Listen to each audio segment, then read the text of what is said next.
So, we've got a really good session for you lined up now. I'm joined on the sofa by Dean Blackbourn. Good morning, Dean. Good morning, Sarah.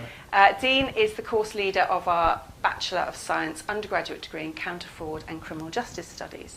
So Dean and I are going to be having a chat this morning about all issues to do with measuring fraud and the difficulties of measuring fraud.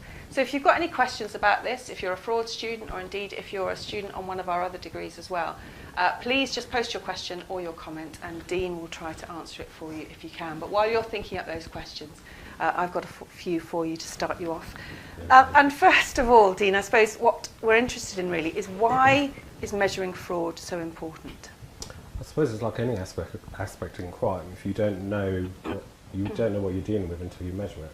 So by measuring, it gives us a guesstimate, I suppose is the right word to say, as to what we're dealing with and the extent of that problem. By doing so, with such an indicator of what you measure, it enables you then to think about where you're going to where do you need to direct your resources in dealing with fraud. So where are the trends, where are the issues that's relevant today, and you can direct then your resources appropriately to deal with those problem areas, so to speak.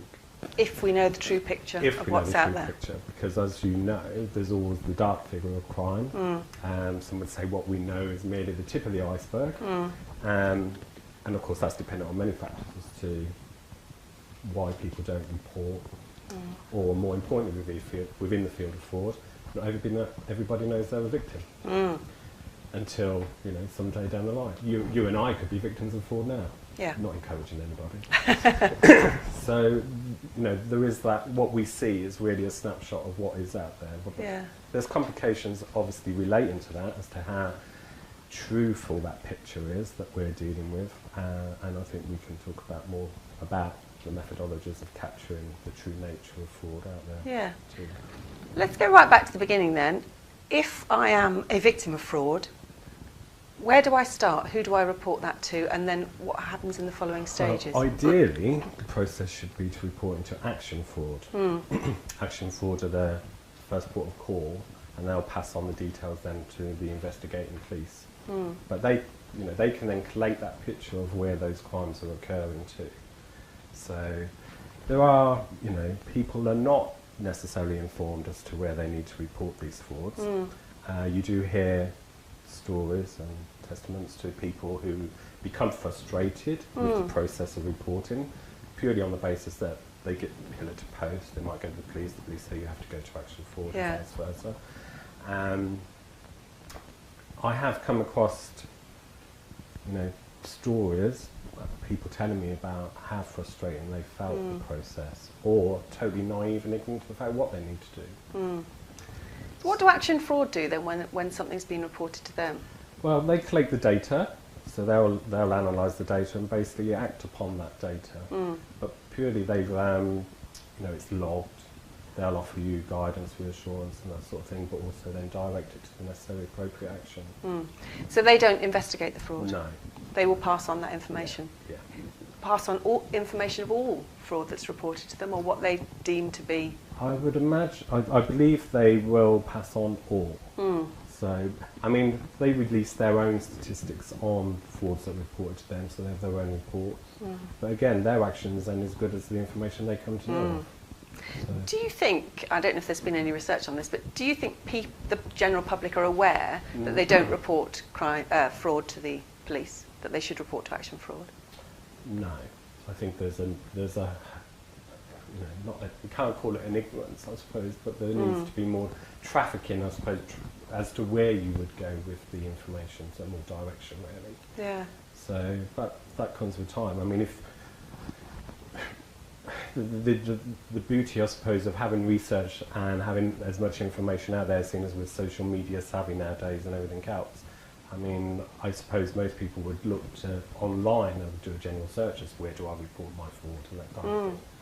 But I personally don't think it's visible enough as to where you would report fraud. I don't think that confusion is just with the public either. I know from some research that's going on at the moment into rogue trading, where the police are confused about whether something should be categorised as a fraud or whether whether it's something that should be going to trading standards, or whether it's something that should be going to action fraud, or whether it's something that they should be dealing with. Exactly. So that's where you can see the complexity in our nature, Yeah. is who takes responsibility for it. And is there an element of passing things around? Can I say this on record? I can only go from what I've understood from research that we've done in the past, where the confusion aspect is people get disgruntled and they don't bother reporting, they just give up the ghost. So with their losses, the losses isn't recorded because purely they don't think I can be bothered. Is this your research with victims of fraud? Yes, and general conversation with people that you come across. I mean, the frustrations are as well that you could be on the phone to Action Fraud trying to get through, and that's no discredit to Action Fraud. I mean, you have to think about staff who are working for Action Fraud. Yeah. They're dealing with some very anxious people. They're not necessarily that well trained on dealing with those people. You've got people working within that department, small department, who are necessarily in need of further expansion funding to do what is a demanding role. Yeah, because they must be dealing with very distressed and confused people. It's 24/7, so how do you contend with that? And when you take pay into consideration as well, training, turnover, because it would be an exhausting role when you haven't had the support and necessary guidance to how you deal with something, then obviously it just becomes a vicious circle with turnover of staff. New staff come in and then it goes on. So there are, people have voiced that it can be up to an hour and a half to get through to Action Fraud. Yeah. So the urgency of you as a victim, you want it dealt with now. You haven't got that time. And then also when you do get through, are you necessarily getting the appropriate support for the losses that you've received? Because as a victim, I suppose if you're a victim of financial fraud, then you need to be dealing with all sorts of other people as well. You need to be ringing up banks or insurance or whatever it might be. Yeah, again, people are like rabbit in headlights. They don't know which way to go with it. Who do you tell first? I mean, you do have frauds that are handled appropriately by banks, because that should, I personally think, should be your immediate call if it's a loss through payment, bank payment, because banks have the facility to stop the transfers. So in doing so, that reduces a lot of losses. So you imagine as an individual, you think your first port of call should be Action Fraud to report what's going on, whereas in the immediate time, you could have been onto your bank, you could have prevented, say, for instance, that if it's bank connected fraud, and that loss from going out. Yeah. So there already, we've got quite a lot of confusion. That's just in the reporting stage. So what methods are there to measure fraud? Okay. Is that a bit more consistent? I suppose I should say yes. It's like anything. I try to avoid the word guesstimating, but we've talked about, we know ourselves from studies we've done, methodologies. You'll find even with police statistics, British Crime Survey, methodologies change, so counting methods change. So what happens, patterns that you've probably had beforehand are no longer then consistent, or you have to take the methodology adaptation into consideration when you're comparing and analysing data. To be honest, I think there's a host of studies that are undertaken out there by organisations, independent organisations, say for CIFERS, Action Fraud themselves, IFIG. They produce their reports, and as informative as they are, there's always an element of scepticism, I suppose, in my mind, because you have to think about their methodology. That's not always clear. And you see these nice, glossy, shiny little brochures about fraud and what they've unearthed, what they found. They're sometimes very brief. They're more like promo material, I think, for the organisation than actually dealing with the issues in hand, so to speak. So I think it can become exhaustive consulting with the literature, the reports, on the basis you just don't know how true what it is that you're reading. Yeah. But then again, it's in the absence of nothing, it shows a kind of a picture that we can then pursue, or we can take. I suppose we're starting to see the beginnings of all of this, but I suppose one problem is if you take what's deemed to be the most authoritative source of crime statistics, which would be the Crime Survey for England and Wales, that only started to measure fraud in 2015-16, didn't it? And that was only for half a year, and then they just doubled it, which I'm not a statistician, but that seems a bit odd to me.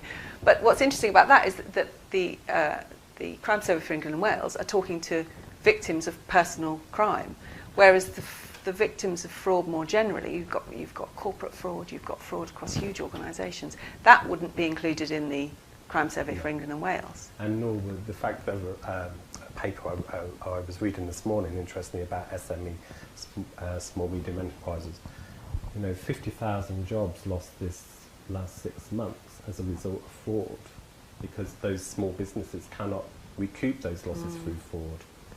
Well, I've not seen, that's not depicted in the British Crime Survey or the Victim Survey.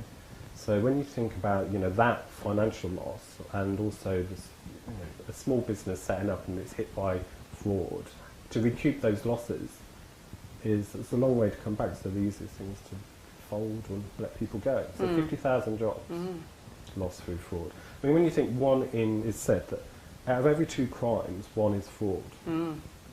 Is that fraud and related. cyber enabled? I believe so. Yeah. Yeah. Which is incredible, because for a long time people were arguing that crime was dropping hugely over many years, but it seems that crime was evolving more than dropping, perhaps, because when we start including the fraud and cyber-enabled crime statistics in there, stats went up, didn't they? Went up hugely, so yeah. There was a picture that some people didn't necessarily want us to see. Yeah, but I suppose that takes us back to the thing again, that's about crimes against the individual. These glossy publications that you're referring to, I presume that's more about corporate fraud, is it business fraud? They do relate, say, Cyphers will look at victims of fraud or fraudsters that they have on their database and their actions. It depends really on what angle they're looking at, I suppose. They are varied. They're not, there are a host of reports out there looking at businesses as well as individuals. Yeah. And I think that's something we need to bear in mind, that you can think of fraud and you can think it's towards the individual, when actually, it goes on in all realms. Businesses across the country, across the world, internationally. Yeah, absolutely. What are the strengths and weaknesses of these fraud loss measurement methods? Tell us what they are first of all, and then talk about how they work. Okay, so really that relates back to the previous conversation. A couple of years ago we was involved in recreating what the National Fraud Authority had done, which had looked at fraud loss, and they tried to put an indicative figure on how much fraud. So when I came into position up in 2012, they were quoting something like £78 billion was lost through fraud annually. So Professor Burton and myself, and in conjunction with Crowe, Whitehill, Jim G and Experian, we worked with Dr. David Shepherd as well, who did a great job on the methodology, meticulous in his analysis. We actually went through and resurrected that old national fraud indicator. To show that actually we were looking at more £950 billion was a more accurate figure in this country alone. That's UK. incredible. So it got from 78 billion, which I remember when I came to place, oh my God, that's so much money. Yeah. To what our findings were, £950 billion. Yeah. I mean, that fraud indicator report is available on the website. It gives you a breakdown between public sector, private sector, charitable organisations. So you can actually see that public sector losses, say for instance, when you put it into comparison, is their loss is 38 billion, I think, out of those. I've got it on here actually. Yeah, public sector 37.5 billion out of that 193 billion. Take that back. Yeah, 193 billion. 193 billion. Just in the UK alone? Just in the UK alone. Okay. 37.5 billion of which was public sector fraud loss. What kind of organisations are we talking then? So you're looking public at sector. NHS, Defence. Yeah. And interesting, that 37.5 billion was the loss incurred was more than the Defence and the NHS budget by the government. In total. That's incredible. Yeah. So then you go on to charitable sectors, for instance, where there's arguments there as to how seriously they take fraud. Yeah. Without having to go into too much detail on from the readings we have as to whether they're lagging behind on actually putting countering fraud measures in place is questionable, or how serious they take it. Well, you think how many times, charity sectors Can they really afford to lose money? But actually putting their countering fraud measures in place is somewhat lacking. Yeah. So then the private sector losses equate to 144 billion out of that 193 billion. And how equipped are organisations? I suppose I'm quite interested in the public sector one that you mentioned there. How equipped are they to deal with this kind of loss? I mean, you mentioned that public sector loss is more than the budget For the health and defence put defence together. budget. So that's an incredible statistic. Scary. Are they equipped to deal with that? Private sector or public sector? Let's go public first. Okay, I'd say with public, then, you know, there's a lot within there, like you've got procurement issues, haven't you, like who you employ and who you offer contracts to. One would say if we revisited this in 3 years' time, would you see a reduction or would you see a further growth? Yeah. That's the only way really. One of the beauties of measuring is you can see the successes as to what's working. Yes. Are things being adopted and Yeah. implemented in place? Which you do see examples of organisations and, you know, that have implemented change. I mean, you know, late Dr. Martin Tunley always said, the onus should be on organisations as well as the individuals to tackle fraud. We all have a responsibility for that. But it's very hard. I mean, a couple of years ago I remember visiting Ofgem, let's say, and we discussed their countering fraud strategies that they had in place. And you know, they were very, very keen in actually taking on board the advice to, you know, look at the vetting people, looking at their whistleblowing techniques, looking at who they were working with as in contractual wise. You know, there's so many avenues within an organisation where fraud can occur. That's the trouble. Where's the threat coming from? Is it insider or is it coming from outside? Well, or is it's it fair to say both, isn't it? Okay. People within the organisation, but persons from outside, whether that be on a contractual basis, procurement, or even, you know, hacking. Okay. So, If I was a student and I was going to be writing about fraud measurement in one of my essays, what would be your advice on how to tackle that? Because, I mean, we've only just touched the surface here and it's hugely problematic. Where do I start? well, I think in all honesty, you're not going to find a shortness of material because there's a host of information out there. I suppose really it's actually getting to grips with understanding how collation of police statistics work, looking at the British Crime Survey, going through and looking at how the stats are recorded, the information given there. But more importantly, you know, it can be a minefield, can't it? Once you give the percentages right, and how they portray that info. You know, there's summary sheets for those documents as well, which help to simplify the findings. Yeah.